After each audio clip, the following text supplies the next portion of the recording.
음.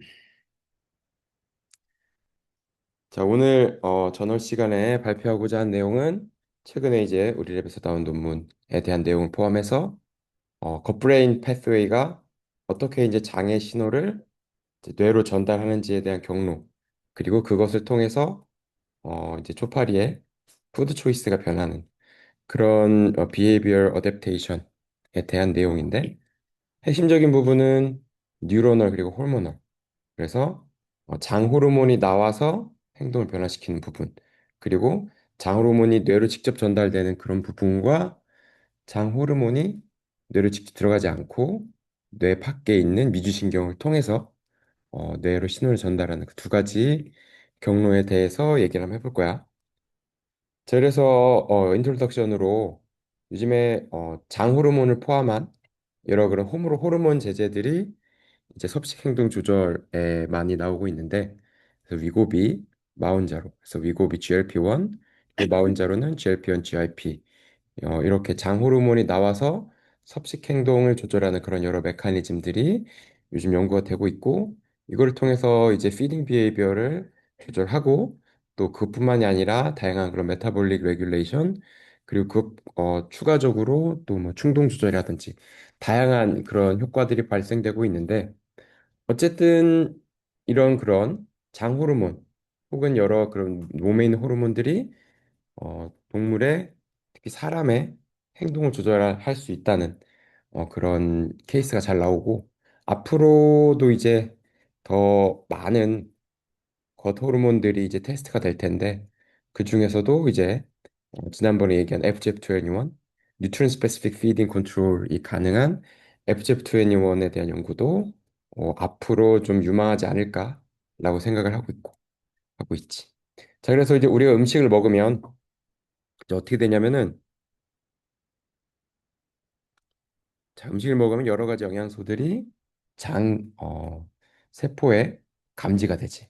그래서 다양한 메커니즘이 있는데, 뭐 이제 SGLT라는 그런 글루코스 트랜스포터로 이 안으로 직접 들어와서 메타볼릭 리스폰스를 일으킬 수도 있고, 또 이제 T1R2, T1R3 같이 테이스트 리셉터가 장에 있는 경우도 있고, 뭐 이런 여러 가지 그런 리셉션 메커니즘을 통해서 장 세포에 인지가 되고, 이 안에 있는 장 내분비 세포들이 있는데, 그 장 내분비 세포들은 여러 장 호르몬들을 분비를 이제 하게 되고, 그 중에서도 GLP-1, 뭐 이제 뭐 GIP, 뭐 CCK, PYY 이런 그런 장 호르몬들, 게를린 이런 장 호르몬들이 이제 분비가 되면 일단 포럴 베인으로 흡수가 돼서 서큘레이션을 돌아가지고 뇌로 직접 전달되는 그런 다이렉트 서큘레이션 방법이 있고, 그래서 이 빨간 줄이 이렇게 하이포탈라머스로 직접 전달되는 그런 다이렉트 서큘레이션 통한 호르모널 시그널링 방식이 있고, 이 방식이 우리가 지금까지 이해하고 있는 장 호르몬이 어떻게 뇌로 들어가서 뇌로 전달돼서 행동을 변화시킬 것인가 하는 내용이고, 근데 이제 우리가 좀 집중하고자 하는 내용은 뭐냐면, 그 사람에도 미주신경이 있는데 노두스 갱글리언이라고 하는 그런 갱글리언의 셀바디가 있고, 그것이 장으로 뻗어 있는 덴드라이트 장으로 뻗어 있는 미주신경이 있는데, 거기에 이제 GLP-1 리셉터, 뭐 GIP 리셉터, 다양한 겉호르몬 리셉터를 가지고 있어가지고 이렇게 직접적으로 뉴로널 패스웨이를 통해서 뇌로 들어갈 수 있다. 그래서 베거스 에퍼런트 뉴런을 통해서 이제 NTS, 어 누클러스 솔리터리 트랙을 통해서 뇌로 들어가서 하이포탈라머스를 통해서 이제 이렇게 행동을 조절하는 이런 메커니즘에 대해서 연구를 이제 하려고 하는데, 우리는 이런 겉브레인 엑시스를 연구하는, 어쩌면 가장 심플한 모델 중에 하나는 초파리를 이용해서 이런 연구를 하려고 하고 있는 거예요. 그래서 초파리의 장 구조가 이렇게 생겼는데, 초파리가 음식을 먹으면은 식도를 통해서 이렇게 음식이 들어가면 먼저 이 크랍이라는 곳에 음식을 저장을 해. 그래서 초파리 피딩 어세이를 해보면 알겠지만은 어, 색깔 있는 음식을 먹이면 그 색깔이 배에 이렇게 빵 차는 그런 모습을 볼 수가 있는데, 이것이 바로 이 크랍의 먼저 차오르는 거고 일단 크랍의 음식을 저장한 다음에 요거를 이제 미드것으로 옮겨가지고 요게 이제 소화를 진행하는 이런 과정이 진행되고 또 미드것, 힌드것이 이제 힌드것은 대장, 미드것은 소장이라고 보면 되고 크랍은 위라고 보면 되고 그다음에 이제 말피겐 튜브라고 있는데 요거는 이제 키드니에 해당하는 그래서 사람의 키드니는 이제 사람은 이제 폐쇄혈관계이기 때문에 이 혈관이 키드니를 통해 들어가서 거기서 이제 필트레이션이 되는데 초파의 경우에는 개방혈관계이기 때문에 이, 이 인터스티셜 플루이드와 혈액이 한 번에 모여서 이루어지는 히몰림프라는 형태로 혈액이 존재를 하고 그 혈액은 이 말피기안 튜브를 통해서 이 안으로 이 필터레이션이 들어가서 노폐물들이 이제 대변과 함께 분비되는 그런 메커니즘을 가지고 있다. 여기 이제 사람과 대비한 초파리의 장 시스템 그리고 이제 익스크레토리 시스템까지 같이 이렇게 보여주는 거고 색깔별로 매칭을 해놨지. 그래서 식도, 위, 소장, 대장, 키드니까지 이렇게 구성이 되어 있고 자, 그래서 이거는 이제 가빈이와 지연이가 쓴 리뷰 논문에서 가져온 건데, 그럼 이제 초파리의 그런 장 시스템이 어떻게 되어 있냐? 그리고 장 시스템 안에서 이제 포스트 인제스티브 뉴트리션 센싱이 어떻게 되느냐? 이런 것들을 이제 정리를 한 건데, 우리 랩이 원래 연구 포커싱했던 분야가 뭐냐면 이제 동물이 자기 몸 안에 있는 그런 영양소의 레벨을 어떻게 감지를 하느냐에 대한 그런 감지 메커니즘에 대해서 연구를 하고 있는데 일단은 내가 포닥때 연구한 거는 이 뇌 안에 있는 글루코스 센싱 뉴런인 CN 뉴런과 DH44 뉴런 이 파란 점이 CN 뉴런이고 이 노란색 점이 DH44 뉴런이고 그래서 CN 뉴런은 각 헤미스피어에 하나씩 있어서 매우 센시티브한 글루코스 센서로 작동을 해서 이제 인슐린 그리고 글루카곤 분비를 레귤레이션하는 그런 1차 센서라고 볼 수가 있고 DH44 뉴런은 여기 이렇게 딱 6개가 있는데 DH44PI라고 PR 리진에 있는 DH44 뉴런이라고 하고 요거는 기능이 뭐냐면 배가 부를 때는 평소 억제되어 있다가 이제 배가 그 스타베이션 상황에서만 특수하게 작용을 하는 뉴런인데 뉴트리언이 적은 상태에서 뉴트리언 푸드를 먹었을 때 뉴트리언 푸드를 폭발적으로 먹게 하는 그런 기능을 가진 것이 바로 DH44 뉴런이고 그 다음에 이제 장에도 이제 여러 가지 초파리 장은 이제 미드것을 R1에서 R5로 이렇게 분류를 하는데 위에서부터 R1, R2, R3, R4, R5 그래서 각 리즌에 이런 그 여러 그 분비되는 겉 호르몬들을 간단히 이렇게 정리를 해놨고 그리고 이제 CNMA라는 겉 호르몬이 R2 리즌에서 나오는데 이게 이제 요건 좀 특이하게 프로틴 스타베이션 시에 분비되는 그런 호르몬으로 이제 단백질이 부족할 때 이게 나와가지고 단백질을 더 선호하게 하는 그런 행동을 유도하는 그런 호르몬이고 또 여기서 이제 크랍이라고 이제 위가 있는데 이제 음식물을 처음에 넣는 그런 어, 어떻게 보면 위 같은 그런 기관인데 크랍은 위랑 비슷하지만 좀 다른 것이 크랍 자체의 그런 소화 기능이 있진 않아. 그래서 크랍이 어쨌든 잠깐 보관하는 그런 모이 주머니 같은 그런 기능을 하는 기관인데 이제 우리가 연구에서 또 밝힌 부분 중 하나가 메카노센소리 피아조 채널 이 크랍에서 이제 함으로써 이제 크랍이 확장되면 이 한없이 먹으면 안 되겠지. 그래서 그 확장되면은 이 메카노 센서리 채널이 액티베이션 돼가지고 더 이상 팽창하지 못하도록 이니비터리 메커니즘이 발생한다는 걸 예전에 보고한 적이 있고 피아 채널이 또 이렇게 크랍에 작용을 한다라는 것도 이제 이 초파리 겉 시스템에서 이렇게 구성이 되어 있고 초파리 겉의 세포 구성은 엔테로 엔도크라인 세포에서 이제 호르몬들이 분비가 되고 엔테로사이트는 예를 들어 소화 효소가 나온다든지 이런 흡수를 한다든지 이런 일반적인 장세포의 기능을 한다고 하고 여기 하나 빠뜨린 게 이제 intestinal stem cell도 있는데 이 그림에서는 딱히 넣지 않았어. 왜냐면은 인테스티널 스템셀은 당연히 이 장세포가 계속 손상을 입고 교체가 되는데 거기에서 새로운 장세포를 공급하기 위한 스템셀이다. 그래서 중요한 거는 이제 엔테로 엔도크라인 세포가 다양한 겉 호르몬을 분비를 하는데 장의 각 지역마다 분비되는 호르몬들이 따로 있다라는 거고 그리고 여기 오른쪽에 있는 그림은 이제 초파리의 브레인 바디 엑시스를 보여주는 건데 여기 이제 초파리 브레인이 이렇게 센트럴 브레인이 이렇게 있고 여기에 벤트럴 너브 코드가 스파이널 코드에 해당하는 그런 부분이고 사람으로 치면은 특이한 거는 사람의 스파이널 코드는 등에 있잖아.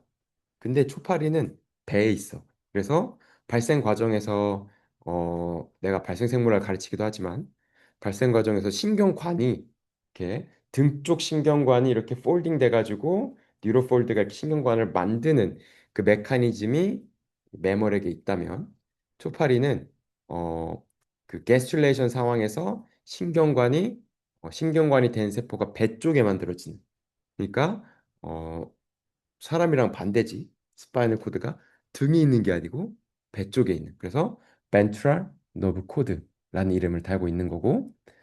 그리고 이제 특이한 거는 사람은 뇌와 식도가 붙어 있지 않잖아. 근데 초파의 경우는 식도가 이렇게 뇌 한가운데 이 가운데 조그마한 구멍 있지. 여기로 통과를 해. 그래서 내가 해석을 하기에는 이 식도 아래 부분을 subesophagus zone이라고 하는데 이 부분의 기능이 약간 사람으로 치면 브레인스템의 기능이 좀 있는 것 같아. 그래서 센트럴 브레인의 기능보다는 그런 브레인스템의 기능이 좀 있는 것 같고 누클러스 오브 솔리터리 트랙 같은 기능도 이 SEG에 들어와.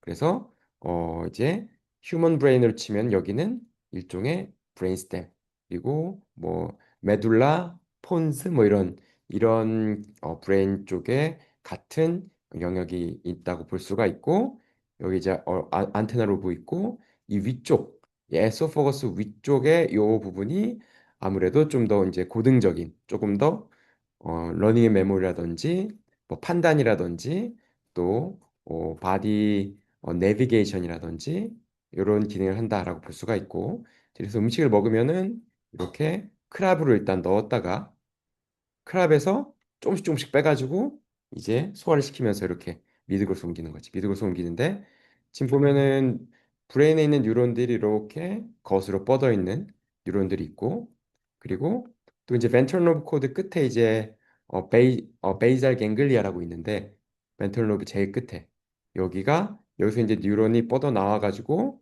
이렇게 힌드겉과 섹슈얼 오건까지 연결되는 이런 또긴 엔트링 뉴런도 있다는 거를 이제 확인할 수가 있는데 이 부분은 이제 광주과학위원회 김영준 교수님께서 최근에 연구를 열심히 하고 계시지. 그래가지고 뇌가 데피케이션 이 배변을 조절하는 그런 메커니즘이 있다라는 거지.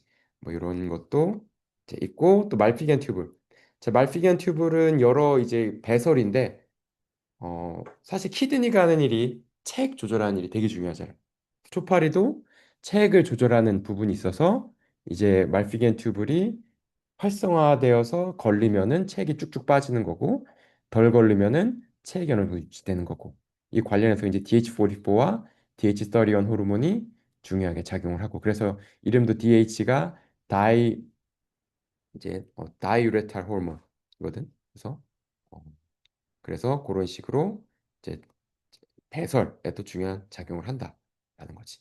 그래서 이제 이 앞에서 보인 요 그림을 조금 더 자세히 보여준 그림인데 자, 크랍이 있고 겉에 미드겉 앞쪽에 이제 프로벤트리큘러스라고 하는 PV라고 하는 그런 부분이 일단 제일 위에 있고 이 PV에는 근육이 있어가지고 이게 이제 계속적인 장 운동을 이제 조절하는 부분이 있고 여기서부터 쭉 장이 쭉 연결되면서 위에서부터 미드것 R1부터 R5까지 이렇게 얘기를 할 수가 있는데 각 부분에서 나오는 다양한 겉 호르몬들을 여기 쭉 써놨어.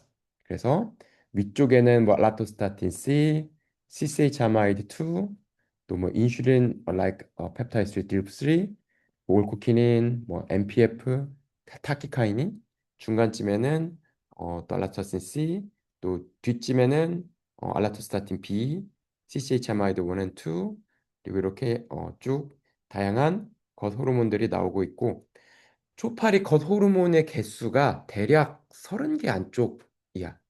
그러니까 30개 정도 되고 주로 뉴로펩타이드 형태로 되어 있고, G 프로틴 커플 리셉터가 주로 이제 리셉션을 하는 그런 기능을 하고 있어가지고, 내가 예전에 대학원생일 때는 슬립 앤 솔케디안 비헤비를 했는데, 그때 이제 초파리학회에서 김영규 교수님 만났는데, 그때 C파마이드 그리고 C파마이드 리셉터라고 하는 그런 슬립 레귤레토리 페어를 찾아가지고, 그때 이제 김영주 교수님이 초파리 뉴로펩타이드와 이제 뉴로펩타이드 리셉터, G 프로틴 커플 리셉터를 전공하시는 또 교수님이셔서, 그때 또 협업을 통해서 이쪽 공부를 많이 했는데, 어쨌든 초파리의 장 호르몬들은 약간 비슷한 특징이 있어. 뉴로펩타이드이고, 뉴로펩타이드의 형태를 가지고 있고, 주로 G 프로틴 커플 리셉터에 작용하는 그런 호르몬들이 주로 있다라는 거지. 그리고 뭐 예외적으로도 뭐 액다이손 호르몬도 뭐 이런 것도, 그거는 이제 겉에서 나오는 건 아닌데, 이제 그런 호르몬들도 있는데, 그거는 특이하게도 그거는 이제 뉴로펩타이드가 아니야. 약간 콜레스테롤 계열. 그래서 그거는 이제 셴젠에 있는, 그 친구 이름이 갑자기 생각 안 나네. 셴젠에 있는 내 동료 연구자가 연구를 하고 있고, 지난번에 센즈 미팅에서 포스터도 보여줬는데, 어쨌든 이렇게 겉 호르몬이 나온다. 그래서 이제 겉 호르몬에 나오는 그런 장 내 세포의 구성을 잘 보여주고 있지. 엔테로사이트, 엔테로엔도크라인 셀, 그리고 엔테로블라스트, 그리고 인테스널 스템셀. 자, 인테스널 스템셀은 엔테로블라스트가 되고, 엔테로블라스트는 이제 엔테로사이트가 되든지 엔테로 엔도크라인이 되든지, 이렇게 계속적인 그런 장 내세포의 발생이 계속 되고 있는 거예요. 왜냐하면은 장세포는 계속 손상이 되기 때문에 이렇게 인테스티널 스템셀이 계속적으로 복구를 해줘야 되고, 그래서 이제 ROS가 많이 발생되면 이 세포들이 이제 많이 데미지를 입으면 이런 인테스티널 스템셀이 또 복구를 해주는 이제 그런 특징을 가지고, 그다음에 장벽이 있고 머슬 레이어가 있고, 그리고 특이한 거는, 이거는 아직 어디서 퍼블리케이션 된 내용은 아닌데, 사람의 경우에는 그 베가스 너브가 그 장막 안쪽에 있거든. 그래서 장 제일 껍데기 부분에 있는 게 아니고, 이 레이어가 크게 두 레이어가 있는데, 어, 그 안쪽에 있다고 공부가 되어 있는데, 초파리의 경우에는 아직 논문이 나온 건 아니지만, 우리가 살펴봤을 때 뉴런이 요 밖에 있어. 머슬 밖에. 엔테릭 뉴런이. 이렇게 이제 브레인에서 나온 엔테릭 뉴런이 이렇게 쭉 뻗어서 쭉 내려가거든. 근데 이 위에 있다. 그래서 특이한 부분이지. 그래서 이거에 대해서는 좀 더 자세히 연구를 더 해봐야 되긴 하는데, 그렇고, 또 이제 뇌에서 뻗어오는 여러 엔테릭 뉴런들의 특징은 뭐냐면, 이 포월것까지만 내려와. 왜 그런지 모르겠어. 그리고 이 포월것의 미드것 중간 요까지 R2까지만 내려오고, R3부터는 직접적으로 프로젝션 되는 게 없고, 그리고 이제 힌드것 근처에서는 이 벤트럴 로브 코드에서 뻗어나온 것들이 연결되고, 그러니까 초파리 것에 연결된 그런 뉴런들은 R1, R2까지 내려오고, R3, R4는 없는 것 같아. 그리고 R5, 그리고 힌드것 이쪽에 또 프로젝션이 많이 되어 있다라는 거지. 그래서 요거는 아직 제대로 보고가 된 내용은 아니지만은, 초파리 뇌에서 이제 뉴런이 내려올 때 어디까지 어떻게 내려오는지에 대해서 우리가 연구를 하고 있는 그런 부분이고. 자, 그래서 이제 지금부터는 본격적으로 뉴트린 센서에 관한, 인터널 뉴트린 센서에 관한 이제 스터디 내용을 얘기해 줄 텐데, 어 인터널 프로틴 디피시트 센서라고 해가지고, 그러니까 프로틴의 결핍을 감지하는 센서의 작동 방식, 그리고 그 작동이 돼서 어떤 호르몬을 내 가지고 그 호르몬이 어떻게 초파리의 비헤이비어를 바꾸는지에 대한 내용을 얘기를 해줄 거야. 그래서 2021년도에 지금은 한양대 의대에 부임하신 김보람 박사님이 네이처에 논문을 쓰셨는데 그 내용이 뭐냐면 물론 이게 이제 그렉서 교수님의 NYU 랩이 같이 참여를 했고 서울대 이원재 교수님 랩에서도 이제 같이 참여를 해서 두 랩의 공동 연구로 이루어진 스터디고 이제 김보람 박사님 그리고 마코토 카나이 박사님 그리고 나는 여기에 삼저자로 참여를 했는데 자 일단은 초파리가 아미노애시드를 먹으면 특히 이센셜 아미노애시드를 먹으면은 여기서 이제 이렇게 장에 이렇게 있는데 이센셜 아미노애시드가 적어지면 장내 이센셜 아미노애시드가 너무 적어지게 되면은 그게 48시간 이상 유지가 될 경우에 이 이센셜 아미노애시드가 적어지는 거를 GCN2와 이제 토르 패스웨이를 통해서 이 엔테로사이트에서 감지가 되는데 그 위치가 대략 R2 그러니까 장의 약간 위쪽에서 감지가 돼가지고 그 특정 엔테로사이트 세포들에서 CNMA 펩타이드가 분비가 돼. 그래서 이 메커니즘은 간단하게만 지금 확인이 됐는데 뭐 GCN2, 토르, ATF4 이런 몰레큘러 메커니즘들이 관여됐다고 RNA를 통해서 RNAi 실험을 통해서 확인되긴 했는데 사실은 정확히 어떤 몰레큘러 메커니즘을 통해서 CNMA 펩타이드가 분비가 되는지는 잘 몰라. 잘 모르고 아직도 잘 모르고 그리고 CNMA 펩타이드는 사실 장보다는 팻바디에서 다량으로 분비가 되거든. 그러니까 뭐라고 해야 되나? 음, 이것도 나의 가설인데 초파리가 개방혈관계이기 때문에 팻바디에서 나오는 CNMA가 이 장에서 나온 CNMA 효과를 매스킹할 수가 있을 수 있단 말이야. 그래서 그거는 어떻게 설명할 거냐라는 얘기가 있었는데 나의 가설은 뭐냐면 이 안에 있는 이 체액들이 일정 부분 컴파트멘테이션 되어 있다. 그러니까 장 근처에 뭔가 보이지 않는 막이 있어가지고 이 장 근처에 그런 체액과 팻바디 근처의 체액이 액티브하게 섞이진 않는다. 약간 요런 가설을 가지고 있어. 그렇게 돼야지만 설명이 가능하거든. 그러니까 CNMA라는 뉴로펩타이드가 겉에서만 나오는 게 아니고 팻바디에서도 뭐 많이 나오는 호르몬이라서 어쨌든 근데 이제 그런 내용은 논문에 단 한 자도 쓰지 않았어. 왜냐면 그거 괜히 시비 걸리면 어, 증명할 방법이 없거든. 근데 이제 요거에 대해서 리뷰어들이 그렇게까지 잘 알진 못하거든. 그러니까 우리가 이런 걸 알지만은 이렇게 CNMA가 어디서 나오는지 굳이 얘기하지 않고 그 부분은 문제 삼지 않았는데 그 부분은 아직까지 해결하지 못한 문제야. 왜냐면 초파린 혈관이 따로 없기 때문에 혈관에 들어와서 서큘레이션 되는 게 아니고 어떻게 보면은 개방혈관이기 때문에 호르몬이 뇌로 전달되는 것도 상당히 비효율적이라고 생각해. 혈관이 따로 있는 게 아니잖아. 그러면은 뇌까지 전달되려면은 꽤나 많은 양이 나와야 되는데 또 꽤나 스테빌리티가 높아가지고 오랫동안 이제 보존돼야 되는데 어떤 전략을 쓰는지에 대해서는 솔직히 잘 몰라. 그리고 지금까지 나온 여러 케이스들을 보면은 이 뉴로펩타이드 중에서 좀 짧은 것들이거든. CNMA도 좀 짧고 뭐 예를 들어 SNPF 이런 것도 좀 짧은데 이 짧은 뉴로펩타이드들은 뭐라고 하지? 그 프리커서 폼으로 서큘레이션 되는 것 같아. 그러니까 그 완전히 매추럴 폼으로 서큘레이션 되는 게 아니고 뭔가 프리커서 폼으로 서큘레이션 되다가 그 액티비티를 가져야 되는 그 곳 근처에서 뭔가 액티비티 폼으로 바뀌는 그런 메커니즘이 있는 것 같은데 그런 것도 전혀 모르지. 어쨌든 프로틴 스타베이션 되면 이 R2 세포에서 CNMA를 분비를 해가지고 그 CNMA가 벼랑간에 뇌로 가서 뇌에 있는 CNMA 리셉터를 활성화시켜가지고 초파리 피딩 프리퍼런스를 프로틴 리치 푸드로 좀 더 변환시킨다라는 내용이 2021년도의 네이처 논문인데 사실 이 내용도 중요하지만은 이 논문이 이제 네이처로 갈 수 있었던 이유가 뭐냐면은 바로 이제 그 초파리 장에도 마이크로바이옴 있잖아.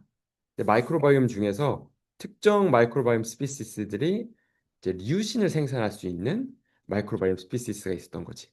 그래서 류신을 생산하는 그런 아세토박터 계열의 마이크로바이옴 스피시스가 있으면은 어, 조금 아미노에시드 못 먹어도 CNMA가 분비가 덜 되는 약간 그런 메커니즘이 있어. 그래서 전프리에서는 CNMA가 훨씬 잘 분비가 되고, 그러니까 마이크로바이옴이 제대로 없는 상태에서는 뭔가 좀 더 취약하게 아미노 애시드 프리퍼런스가 금방 증가하는 그런 특징을 보인다라는 파인딩을 통해서 특정 마이크로바이옴이 동물의 그런 푸드 프리퍼런스를 조절할 수 있다라는 그런 처음의 보고였기 때문에 이 연구가 네이처에 실릴 수가 있었고, 근데 이제 요 연구 상황에서 CNMA 펩타이드가 나오는 것까지는 알고 브레인에 CNMA 리셉터가 있다는 것까지 알았는데 정확한 메커니즘 모르는 거야. 그래서 그 연구는 이제 후속 연구로 남겨두고 이 논문이 마무리가 되었고,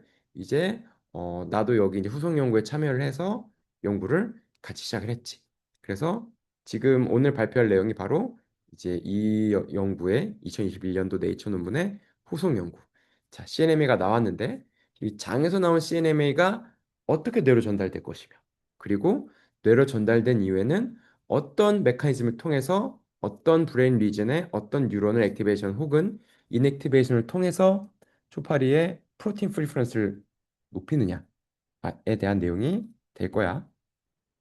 자, 그러면은 우선 초파리의 그런 겉브레인 시스템에서 CNMA 펩타이드의 신호를 받는 CNMA 리셉터 익스프레션 패턴을 봐야겠지.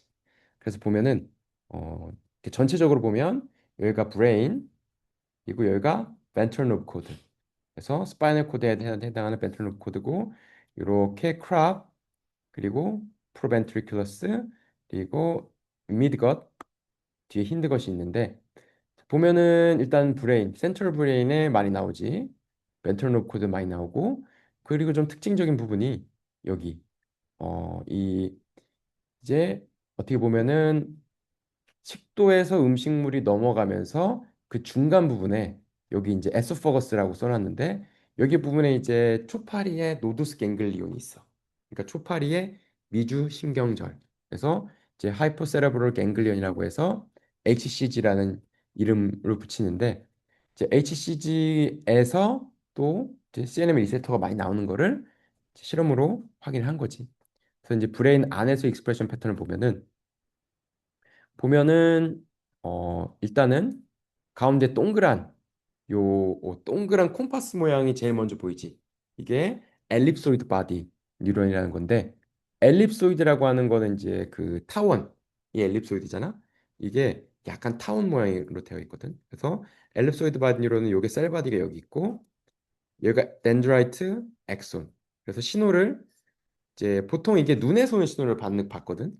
그래서 눈에서 이렇게 신호가 오면은 덴드라이트로 받아서 셀바디가 해석하고 엑손으로 전달해주는 이 엘립소이드 바디 뉴런이 일단 CNM 리셉터를 강하게 발현한다는 걸 알 수가 있고, 또 뭐 여러 뉴런들이 있는데 또 특징적인 부분은 이 PI 부분.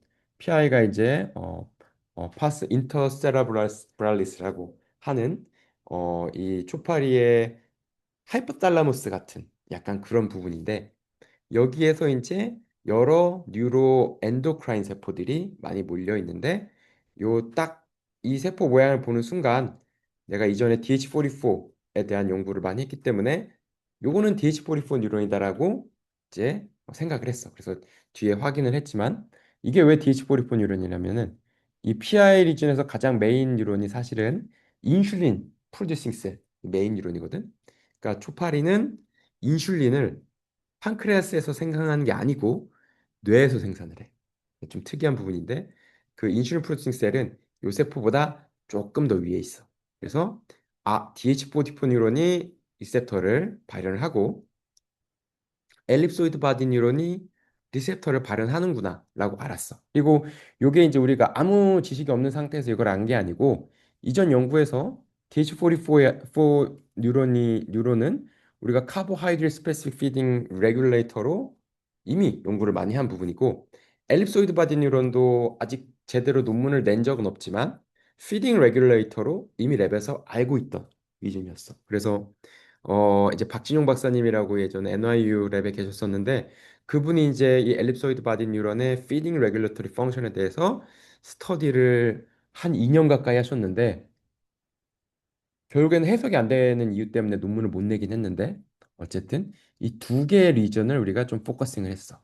그래서 그거 말고도 이제 몇몇 그런 그룹들이 있는데 어쨌든 우리가 이전에 그런 피딩 레귤레터리 펑션으로 있는 캔디데이트 뉴런은 엘립소이드 바디 뉴런과 DH44 뉴런이겠구나 하고 이제 가설을 세웠고 다른 이미지들을 좀 보면은 이렇게 브레인에서의 이미지 이렇게 있고 또 좀 더 이제 겉에서의 프로젝션을 좀 보면 셀바디, 이 셀바디가 이 HCG의 셀바디에 여기 발현되는 모습이 보여지고 있고 HCG는 이제 미주신경절인데 기능 중에 하나가 크랍을 이렇게 프로젝션을 펼쳐놓고 있어서 이 동물의 위에 해당하는 이 크랍도 그 운동하고 이런 그 팽창되고 더 이상 덜 팽창되고 이런 운동 조절을 하는 그런 부분에 있어서 뭔가 여기 CNMA 리셉터가 중요한 기능을 할 거라고도 생각을 했고 또 보면은 밑으로 이렇게 옆으로 쫙 들어가서 거슬러 쭉 내려가지 프로젝션이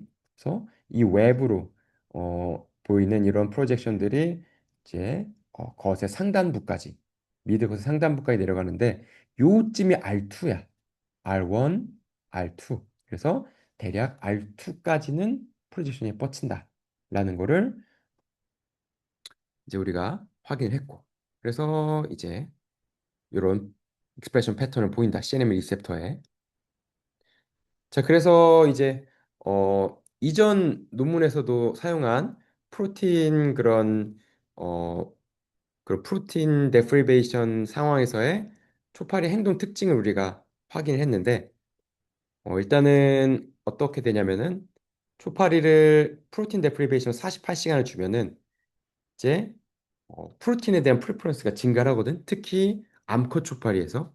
왜냐면은 암컷이 좀 더 알을 낳고 해야 되기 때문에 훨씬 더 프로틴에 민감해. 그래서 보면은 이 암컷 초파리야. 그랬을 때 48시간 동안 슈거만 주면은 프로틴을 안 주면은 이게 초파리가 이제 48시간 스타베이션이 없이 L 이센셜 아미노 애시드와 D 이센셜 아미노 애시드의 푸드 초이스를 주면은 두 개의 푸드 초이스가 딱히 발생되지 않아. 반반 먹는데 48시간 동안의 프로틴 데프리베이션을 주면은 L 이센셜 아미노시드를 좀 더 먹게 된다. 왜냐면은 L 이센셜 아미노시드가 내추럴 폼의 아미노시드고 D 이센셜 아미노시드는 이게 그 에난타이머라고 거울상 이성질체이기 때문에 영양적인 그런 효과가 거의 없어. 완전히 거의 없기 때문에 초파리가 그런 그 이센셜 아미노 애시드의 그런 영양적 가치 때문에 이걸 추구를 하는 거를 확인한 거지. 그래서 뭔가 48시간 동안 프로틴 스타베이션을 주면 어떤 그런 맛이 아닌 그런 인터널 센싱 레귤레토리 메커니즘에 의해서 초파리가 L 이센셜 아미노 애시드를 좀 더 고를 수 있는 이런 행동이 형성된다는 거를 이제 우리가 옛날 확인했고 이 실험 방법은 2021년도 네이처 페이퍼에서 나온 실험 방법인데 이제 이거를 우선 설명을 해주고 자 그래서 CNMA 리셉터에 포타슘 채널을 과발을 시켜가지고 이제 포타슘 채널 과발을 시키면은 뉴런을 이닉티베이션이 일어나거든. 그래서 CNMA 리셉터를 발현하는 그런 뉴런들의 기능을 억제시키는 상황에서 한번 비헤이비어스를 해보면 일단은 프로틴 스타비션을 주면은 L 이센셜 아미노시드를 이제 더 선호하는 비헤이비어 시프트가 일어나는데 CNM 리셉터의 기능을 억제했을 경우에 그런 비헤이비어 시프트가 안 일어난다. 그러니까 CNMA 리셉터가 이 비헤이비어를 만드는데 필수적이라는 거지. 그리고 요거를 이제 CNN 리셉터를 발현한 세포를 그냥 뉴런을 인액티베이션 했다면 CNN 리셉터를 발현한 세포에 CNN 리셉터의 진 익스프레션을 억제하는 그런 RNAI를 발현시켰을 때도 이 프로틴 프리퍼런스, 프로틴 스타베이션에 의한 프로틴 프리퍼런스가 안 나타나는 모습을 확인을 함으로써 CNMA 리셉터를 발현한 세포들 일단 활성화되는 게 중요하고, 그리고 CNS 리셉터를 발현한 세포에서 CNS 리셉터가 실제로 이제 발현이 돼서 그 기능을 하는 게 중요하다는 거를 확인했지. 자, 그다음에 우리가 쓴 방법은 이제 칼슘 인디케이터 를 써가지고 실제로 이제 보통 뉴런이 활성화되면 칼슘 농도가 증가를 하거든. 그래서 그러면 실제로 우리가 어떤 상황에서 이 CNM 리셉터 발현하는 어떤 파퓰레이션이 그런 뉴런이 활성화되는지 보기 위해서 칼슘 인디케이터인 칼렉세이를 사용을 했고, 칼렉세이 작용 방식은 뭐냐면 세포질 내에 칼슘이 늘어나면 이 칼시뉴린이라고 하는 이 칼슘을 잡는 이 캠 칼시누린 시스템이 요 칼슘을 잡아가지고 요 시스템이 이제 요 안쪽으로 핵 안쪽으로 들어가게 되고 이 핵 안쪽으로 들어가가지고 GFP를 발현시키는 그런 시스템을 켜는 이 액티베이션 시키는 방식으로 작동을 해가지고 실제로 이 시스템을 켜면은 그 특정 세포에서 칼슘 농도가 늘어나면 GFP 시그널이 늘어나는 그런 리드아웃을 보여주고 있어. 그래서 보면은 이제 프로틴 스타베이션 안 할 경우에 엘립소이드 바디 뉴런의 활성이 이 정도면은 프로틴 스타베이션 시켰을 때 엘립소이드 바디 뉴런의 활성이 많이 올라가는 CNM 리셉터를 발현하는 엘립소이드 바디 뉴런의 활성이 많이 올라가는 거를 확인을 했고 이제 여기 부분. 그래서 프로틴 스타베이션 안 시킨 경우에는 전체적으로 비슷한데 프로틴 스타베이션 딱 시킨 경우에 딱 요 엘립소이드 바디 부분만 시그널이 확 올라오는 거야. 그래서 이 CNM 리셉터를 발현하는 여러 그런 신경세포 중에서 이 엘립소이드 바디 뉴런이 뭔가 중요하겠구나라고 생각을 한 거지.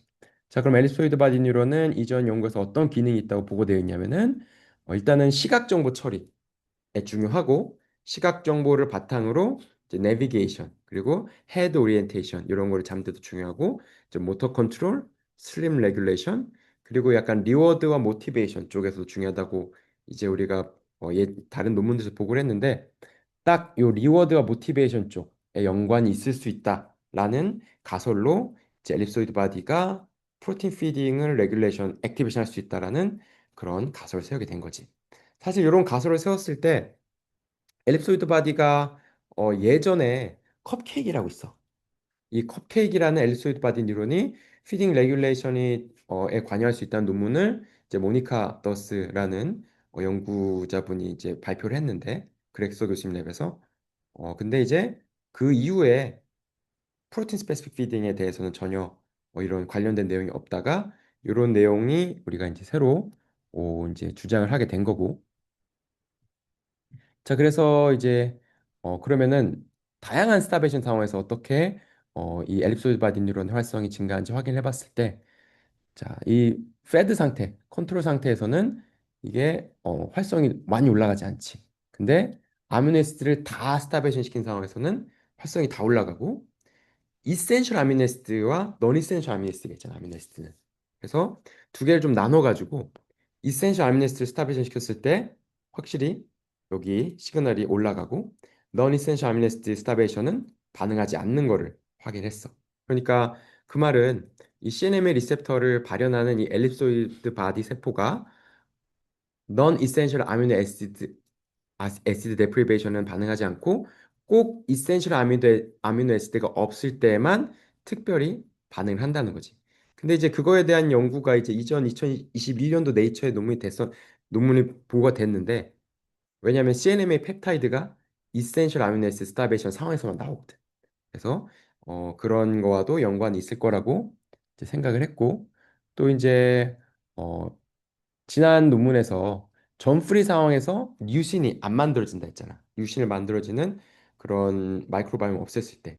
그러니까 기본적으로 프로틴 데프리베이션 안 한 상태에서 전프리만 만들어도 장에서 생성되는 류신, 마이크로바이옴에 의해 생성된 류신이 없어지기 때문에 그냥 아무런 피딩 데프리베이션을 주지 않은 상태에서도 약간의 그런 기본적인 프로틴 데프리베이션 레벨이 올라갈 거라고 생각을 했고 실제로 컨벤셔널에서 패드 상태일 때 비교했을 때 전프리에서의 패드 상태는 이 패드 상태에서 실제로 이 CNMA 활성이 적게 올라가는 거를 이제 확인을 할 수가 있고, 그리고 실제로 프리퍼런스가 프로틴 스타베이션을 주지 않았는데도 점프에서는 조금 더 L 이센셜 아미노 프리퍼런스 올라가 있는 걸 확인을 함으로써 우리가 이제 CNMA가 분비되는 데 있어서 그런 마이크로바이옴의 영향도 이렇게 확인할 수가 있었지. 사실 이 데이터는 메인 데이터는 아닌데 지금 우리 새로 나오는 논문에서 유일한 마이크로바이옴 관련 데이터이기 때문에 여기 넣은 거야. 자, 그래서 이제 엘립소이드 바디 뉴런이 CNM의 리셉터를 발현하는 엘립소이드 바디 뉴런이 정확히 어떤 뉴런인지 우리가 네로우 다운을 해야 되거든. 그래서 이제 다양한 이제 엘립소이드 바디 뉴런의 서브 파퓰레이션이 있는데 그 중에서도 이제 R1부터 R5까지 있어. 그러니까 링 뉴런이라고 하는데 엘립소이드 바디 링 뉴런인데 R1부터 R5까지 있는데 뭐 이제 그 중에서도 R3M 뉴런이 이제 이쪽 그 CNM의 리셉터를 발현함으로써 관련되는 그런 피딩 프리퍼런스를 변하는 그런 메커니즘에 관련됐을 것이라는 우리가 스크리닝 결과를 얻게 되었고 실제로 이제 R3M 스페시픽 겔4를 사용해서 그쪽 세포에만 활성을 억제했을 때 포타슘 채널 발현을 통해서 프로틴 스타베이션 상황에서 L 이센셜 아미노시드를 이렇게 프리퍼런스 올라가야 되는데 올라가지 못하는 이제 그런 모습을 봤을 때 CNM 리셉터를 발현하는 여러 엘립소이드 바디 세포가 있는데 그 중에서도 특별하게 R3M이라고 하는 파퓰레이션이 중요할 거라는 생각을 하게 된 거예요. 그래서 R3M은 셀 바디가 대략 몇 개냐면은 대략 한 11개에서 15개 사이 한쪽에 그 정도 세포이고 그리고 링뉴런에 이제 차지하는 부분도 보면은 R1일수록 각 안쪽이고 이제 R4로 갈수록 제일 밖으로 가거든. R3라서 약간 이제 적당히 안쪽에 있는 그런 셀 파퓰레이션을 가지고 있다라는 걸 볼 수가 있고 실제로 이제 R3M 뉴런을 활성화시키면 프로틴 스타베이션이 활성화시키면은 이제 프로틴 스타베이션이 되지 않은 상태에서도 L 이센셜 아미노시드를 추구하는 행동이 나타났고 그리고 CNMA 리셉터 R3M을 거기에서만 특별히 CNMA 리셉터 발현을 안 되게 만들었을 때 프로틴 스타베이션 상황에서 이제 L 이센셜 아미노시드를 프리퍼런스가 좀 떨어지는 이런 거를 확인했을 때 CNMA 리셉터를 발현하는 여러 그런 엘립소이드 바디 뉴런 중에서 R3M 파퓰레이션만 특이적으로 이런 프로틴 프리퍼런스 비헤이비어에 관여를 한다라는 거를 우리가 이제 확인했고 그다음에 할 일은 실제로 이제 CNMA에 반응하는지 이 파퓰레이션이 그거를 이제 이성주 박사가 엑스비버 칼슘 이미징이라는 방식으로 봤는데 이제 엑스비버 칼슘 이미징 뭐냐면은 이건 인비버 칼슘 이미징이고 엑스비버는 뭐냐면 인비보는 살아있는 초파리의 이 뚜껑을 살짝 열어. 머리 뚜껑을 살짝 열어가지고 뇌를 이렇게, 이렇게 살짝 보면 거기서 이제 G캠프라고 하는 칼슘이 올라가면은 GFP가 올라가는 그런 인디케이터를 확인하는 게 인비보인데 엑스비보는 우리 브레인 다이섹션 연습하잖아. 브레인을 꺼내. 브레인을 꺼내면 꺼낸 직후 한 1시간까지는 그 뉴런 활성이 어느 정도 유지가 되거든. 꺼낸 직후 30분 이내에 그 활성을 볼 수가 있어. 그래서 예를 들어 어떤 케미컬을 트리트하거나 아니면은 뉴트리언트 트리트하거나 했을 때 특정 셀 파퓰레이션이 그 자극에 반응을 하는지를 확인하는 그런 실험을 할 수가 있는데 바로 그 엑스비버 칼슘 이미징 실험이고 실제로 이제 브레인을 꺼낸 상태에서 CNMA를 탁 처리를 했을 경우에 이 링뉴런의 활성이 올라가는 것을 확인할 수가 있지. 그래서 어, 이렇게 이제 통계 처리를 냈고 그래서 실제로 CNMA 펩타이드에 액티베이션 되고 CNMA 리셉터의 발현을 없앤 경우에는 그 반응이 없어지는 이런 이제 칼슘 이미징 결과를 얻을 수가 있었고 조금 더 이제 한 발짝 더 들어가면 CNMA 리셉터는 G 프로틴 커플 리셉터이기 때문에 보통은 어떤 G 프로틴에 바인딩하냐에 따라서 그 뉴런을 셀을 액티베이션 할 수도 있고 인액티베이션 할 수도 있는데 그거를 알아보기 위해서 이제 G 프로틴 스페시픽 이니비터를 사용했을 때 GQ 이니비터나 GI 이니비터를 사용했을 때는 CNMA 반응에 아무런 영향이 없었는데 GS 이니비터를 사용했을 때 CNMA 반응이 일어나지 않은 것을 확인했을 때 이 엘소이바디 뉴런에 있는 이 CNMA 리셉터는 GS 프로틴과 바인딩 돼가지고 결국에는 이 다운스트림 시그널링을 통해서 뉴런al 액티베이션을 이뤄내는구나라는 거를 이니비터 실험으로 G 프로틴 이니비터 실험으로 확인을 한 거지. 그래서 GS 프로틴 related 뉴런al 액티베이션을 일으켰고 GQ 프로틴이나 GI 프로틴은 아무런 관계가 없다라는 거를 이 실험을 통해서 확인한 거야. 자, 그 다음에 이제 배혜연 학생이 어 아까는 브레인을 살폈잖아. 근데 브레인으로 CNMA가 반응하기 위해서는 한 가지 큰 이슈가 있는 게 뭐냐면 어쨌든 이 R2에서 나온 CNMA가 브레인 안으로 들어가야 돼. 근데 이게 보통 일이 아니거든. 추파리 브레인은 두 겹의 그런 글라이아시스로 쌓여져 있어. 그러니까 사람의 블러드 브레인 배리어는 이 에스트로 사이즈 혈관을 이렇게 쭉 둘러싸고 있는 형태로 구성되어 있는데 개방 혈관계인 초파리의 블러드 브레인 배리어는 어, 뇌가 두 겹의 글라이아시스로 쌓여 있단 말이야. 네 겹의 악교세포 막으로 두 겹의 악교세포 막으로 쌓여 있고 그러면은 그 BBB를 CNMA 펩타이드가 어떻게 넣을 것인가? 몰라. 넘을 거라고 생각을 해. 왜냐면은 논문을 자세히 보면은 이제 원종훈 박사님이 웨스턴 블라스 열심히 하셨어. 그래서 뇌 안에서도 CNMA 펩타이드가 발견이 된다라는 거를 보여주셨는데 어떤 메커니즘으로 CNMA 펩타이드가 BBB를 넘는지 몰라. 그리고 보통 이 BBB를 넘으려면은 시간이 오래 걸리고 첫째는 두 번째는 효율이 적어. 그러니까 예를 들어서 밖에 100이 있다면 뇌 안으로 10도 못 들어가. 1 들어가면 많이 들어가는 거거든. 그러니까 뭔가 블러드 브레인 베리어를 넘어가지고 뭔가 직접 작용을 하기 위해서는 엔도지니어스 상황에서는 좀 어려운 경우가 많을 수 있어. 그래서 우리가 지금 위고비나 마운제로 같은 걸 맞는데 엔도지너스 GLP-1은 1분 안에 다 분해가 되거든. 근데 그런 세마글루타이드나 리라글루타이드 같은 경우에는 일주일 가는 그런 프로틴이란 말이야. 그러니까 일주일 가는 프로틴인가? 어떤 몰리큘란 말이야. 그러니까 몸 안에 오래 남아있을 수 있고 BBB를 좀 더 통과할 확률이 높은 거지. 오랫동안 유지되고 있으니까. 하지만 실제 엔도지너스 프로틴들은 엔도지너스 몰리큘들은 자기 하프라이프가 정해져 있어.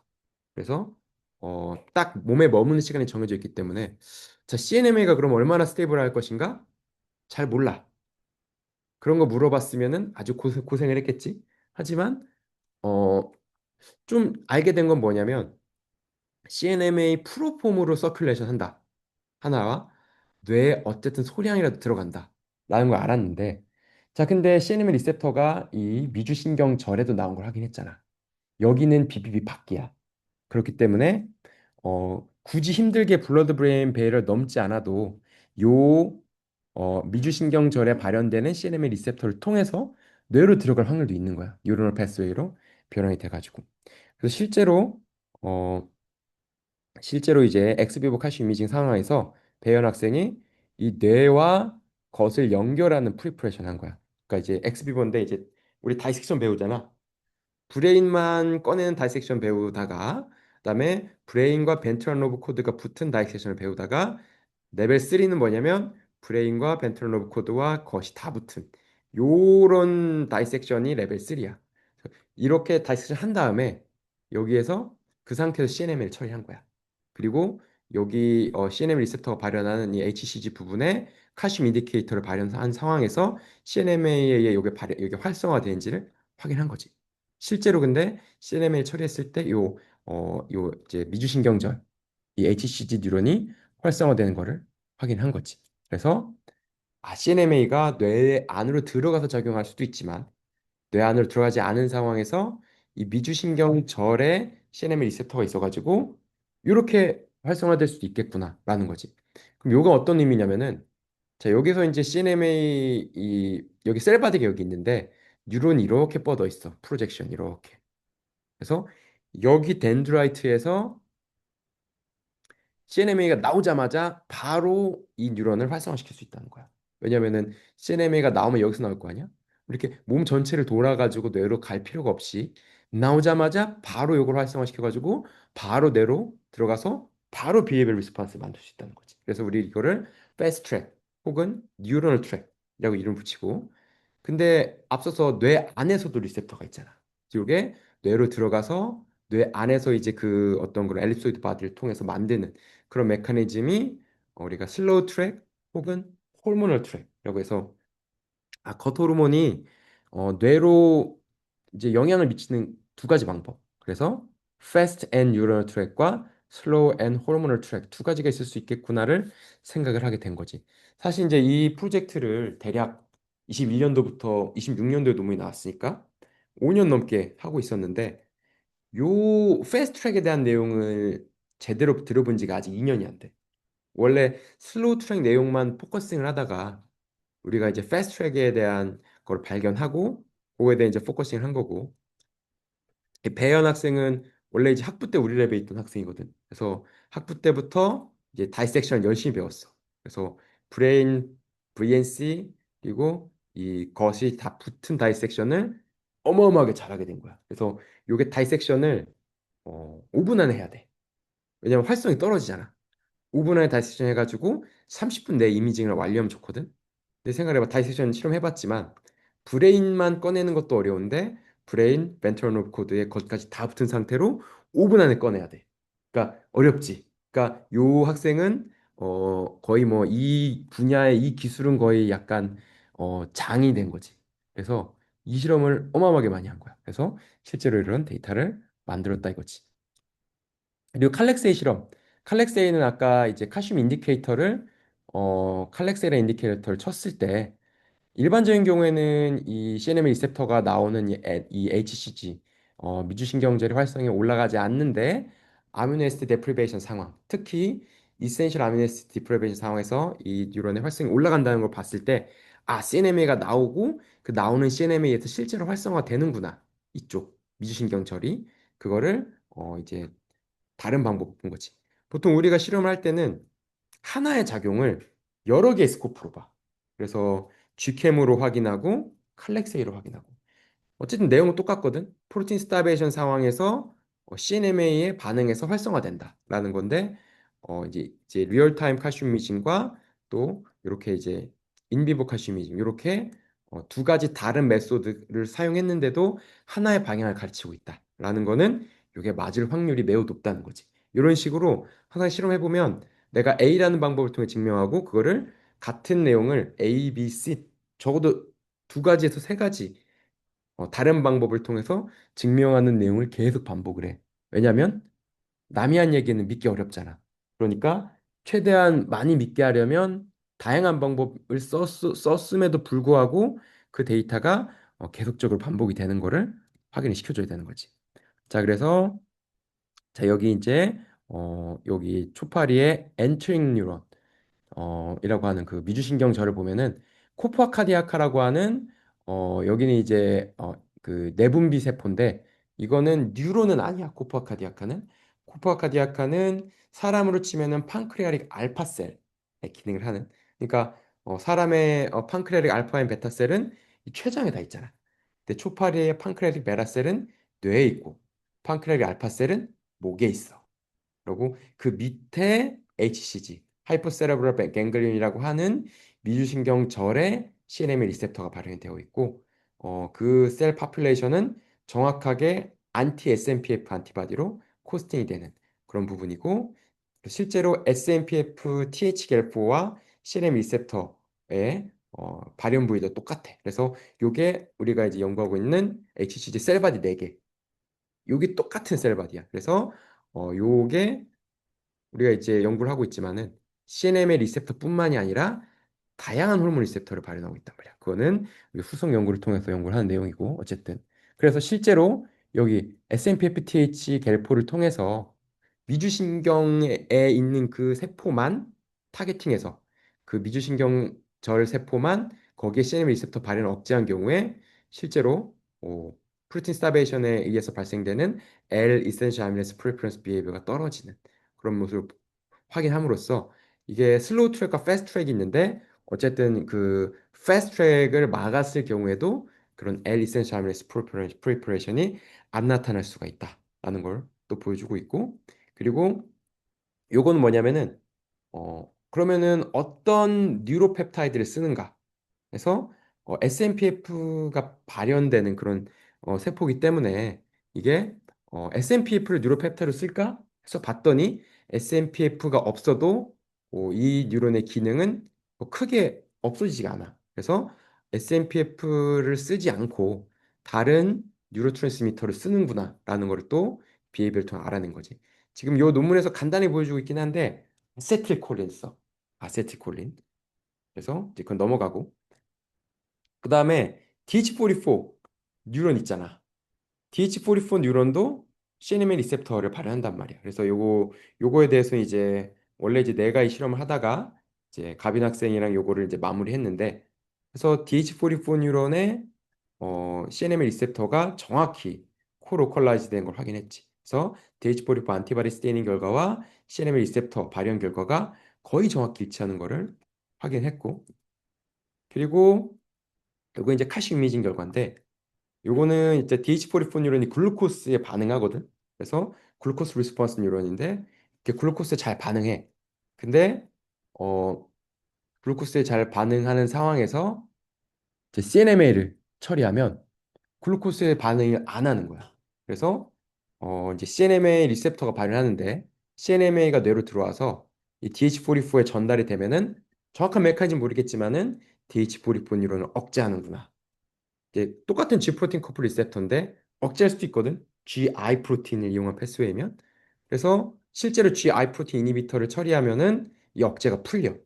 그러니까 CNMA 뉴로펩타이드가 분비가 돼서 DH44 뉴런에 발현하는 CNM 리셉터를 통해서 DH44 뉴런을 억제를 하는데 그 억제는 GI 프로틴을 통한 시그널링 캐스케이드 통해서 일어난다. 그래서 이건 어떤 의미냐면은 DH44 뉴런이 카보하이드레 스페시픽 피딩을 늘리는 거거든. 그러니까 슈거를 좋아하게 만드는 그런 뉴런 중에 하나야. 근데 초파린 기본적으로 슈거를 엄청 좋아하기 때문에 프로틴을 먹게 하려면은 슈거를 좋아하는 패스웨이를 좀 억제를 해야 돼. 그래서 프로틴을 먹게 하기 위해서는 프로틴을 좋아하게 하는 패스웨이가 발동됨과 동시에 슈거를 좋아하게 하는 패스웨이를 억제하는 것도 동시에 발현이 된다는 거를 자, 확인한 거지. 자, 그래서 모델을 보면 자, 일단 CNME가 나오면 자, 패스트트랙은 이 CNMA 리셉터를 발현하는 이 미주신경에 의해서 CNMA가 딱 리셉션이 돼서 아세틸콜린 시그널을 통해서 이 뇌로 전달이 돼가지고 이제 이 논문에서는 간단하게 보여주고 있는데 똑같이 R3M을 타겟팅을 해. 이것도 이제 왜 그런지 잘 모르겠어. 서큘레토리도 R3M 그리고 뉴로널도 R3M.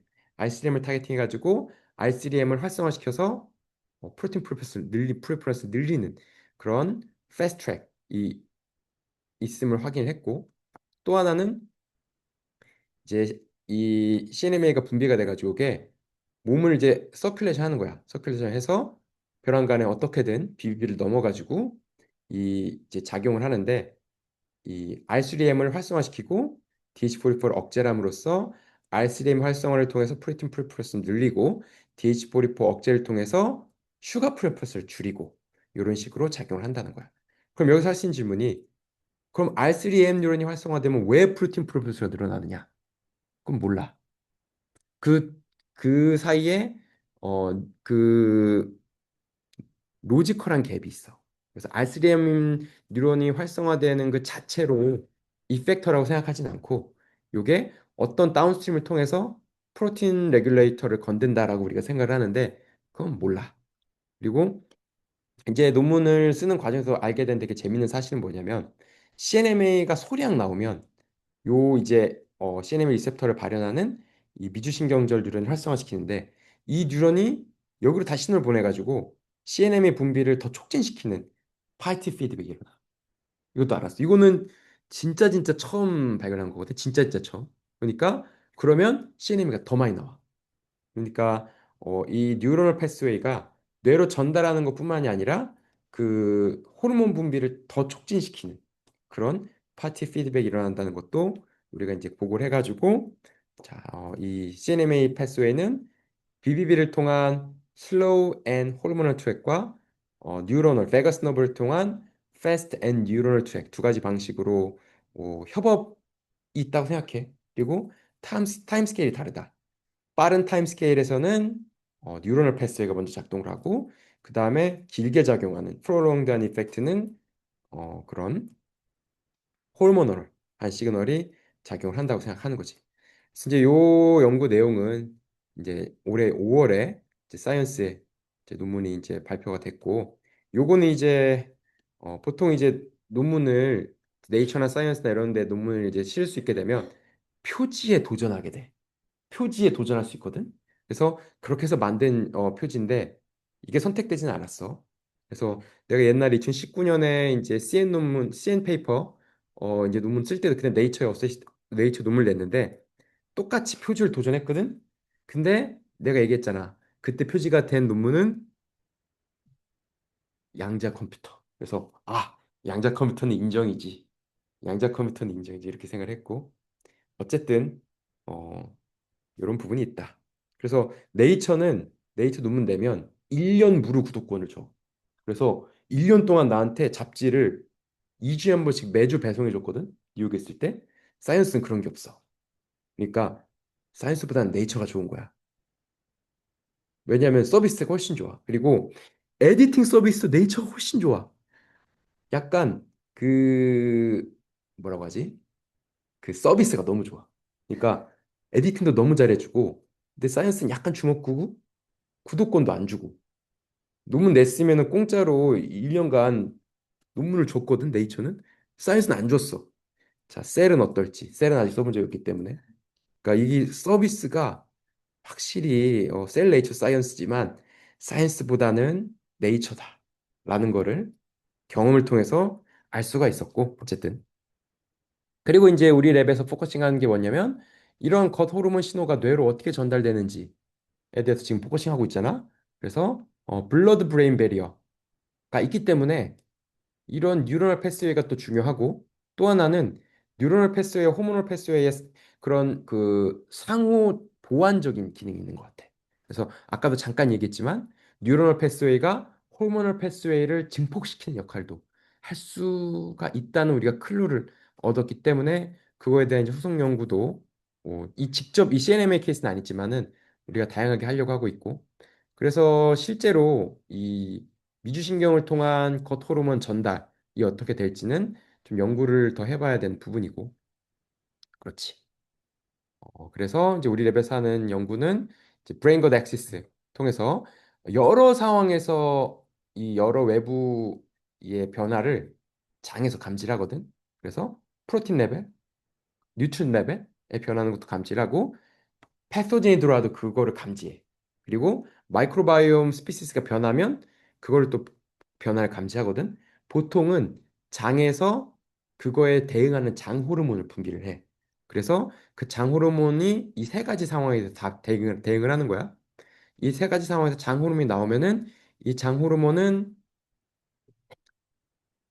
물론 비비를 직접 전달될 수도 있겠지.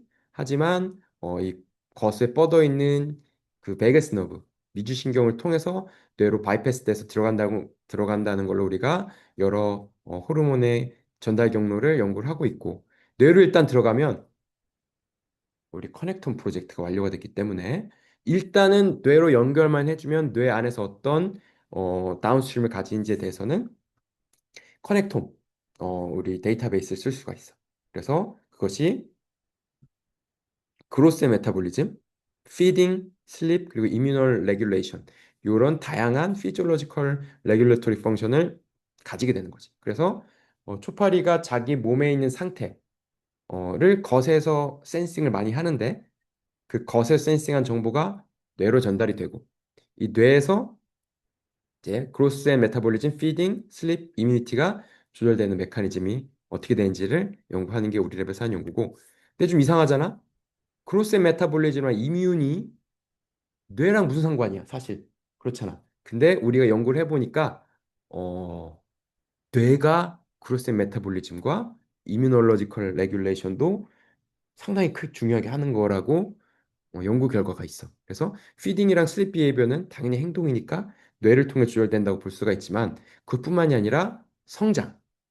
이 라바에서 어덜트가 되는 과정에서 얼마나 빨리 얼마나 크게 성장할지도 이제 장에서 장 호르몬을 통해서 뇌로 전달되는 신호가 중요하고 또 이뮨 그러니까 바디에 있는 이뮨 레벨을 뇌가 감지를 해. 그래서 이뮨 억제 시그널을 또 돌려보내는 것들도 있거든. 근데 이 뇌로 이뮨 시그널 전달이 못 되면 몸에 있는 이뮨 컨트롤이 안 되는 케이스가 있어. 그래서 이런 것도 다 브레인 것 액시스를 통해서 이러한 게 아닌가라고 우리가 생각하고 있다. 자, 그리고 일단은 여기까지 하고 질문을 한번 받아보도록 할게. 오케이.